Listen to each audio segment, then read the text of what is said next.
La Terre est malade. Les scientifiques de nombreux pays sont inquiets. En effet, ils ont constaté qu'un trou noir s'était formé dans la couche d'ozone. Ce gaz qui entoure notre Terre et la protège des rayons brûlants du Soleil. Depuis plusieurs années, ce trou s'agrandit provoquant un effet de serre, les gaz d'échappement des voitures. Les fumées des usines ne peuvent être éliminées, ils restent bloqués au-dessus de nos têtes, entraînant un réchauffement de la planète.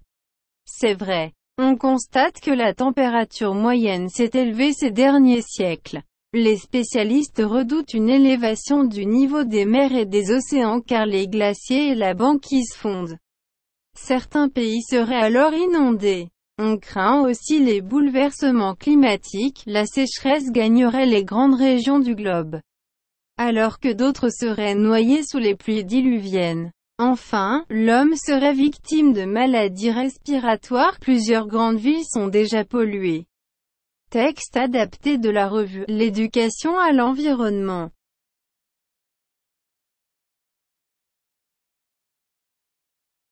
الأرض مريضة. يشعر العلماء في العديد من البلدان بالقلق من أنهم اكتشفوا أن الثقب الأسود قد تشكل في طبقة الأوزون، وهو الغاز الذي يحيط بأرضنا ويحميه من أشعة الشمس الحارقة. الحفرة تكبر مما يتسبب في تأثير الدفيئة، غازات عوادم السيارات، لا يمكن القضاء على أبخرة المصنع، يعلقون فوق رؤوسنا، مما يسبب الاحتباس الحراري. بالفعل، نرى أن متوسط درجة الحرارة قد ارتفع في القرون الأخيرة، ويخشى المتخصصون ارتفاع منسوب البحار والمحيطات مع ذوبان الأنهار الجليدية وأنهار الجليد، ثم ستغمر بعض البلدان، ويخشى تغير المناخ أيضاً. سينتشر الجفاف في مناطق رئيسية من العالم، بينما يغرق آخرون في الأمطار الغزيرة. وأخيرا، يقال إن البشر ضحايا لأمراض الجهاز التنفسي، والعديد من المدن الكبيرة ملوثة بالفعل. نص مقتبس من مجلة التربية البيئية. La Terre est malade. Les scientifiques de nombreux pays sont inquiets. En effet, ils ont constaté qu'un trou noir s'était formé dans la couche d'ozone. Ce gaz qui entoure notre Terre et la protège des rayons brûlants du Soleil. Depuis plusieurs années, ce trou s'agrandit provoquant un effet de serre, les gaz d'échappement des voitures.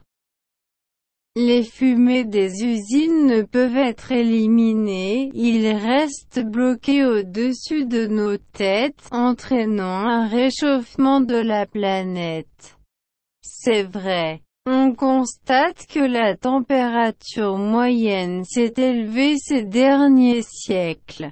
Les spécialistes redoutent une élévation du niveau des mers et des océans car les glaciers et la banquise fondent.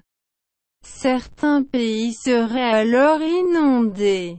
On craint aussi les bouleversements climatiques, la sécheresse gagnerait les grandes régions du globe, alors que d'autres seraient noyés sous les pluies diluviennes. Enfin, l'homme serait victime de maladies respiratoires, plusieurs grandes villes sont déjà polluées.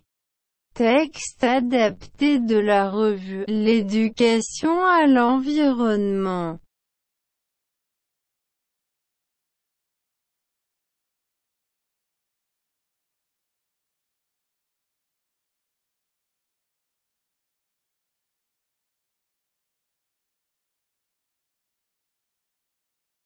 الأرض مريضة.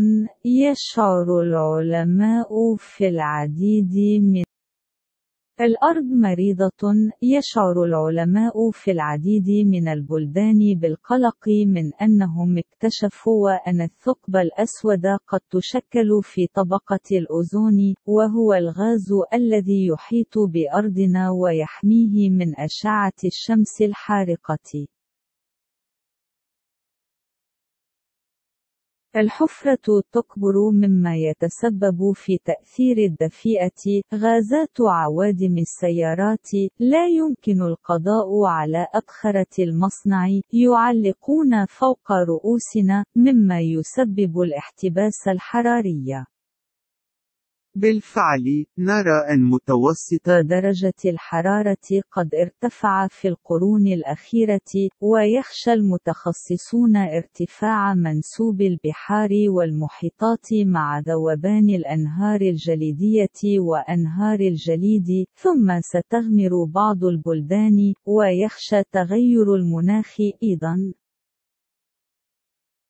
سينتشر الجفاف في مناطق رئيسية من العالم، بينما يغرق آخرون في الأمطار الغزيرة. وأخيرا، يقال إن البشر ضحايا لأمراض الجهاز التنفسي، والعديد من المدن الكبيرة ملوثة بالفعل. نص مقتبس من مجلة التربية البيئية.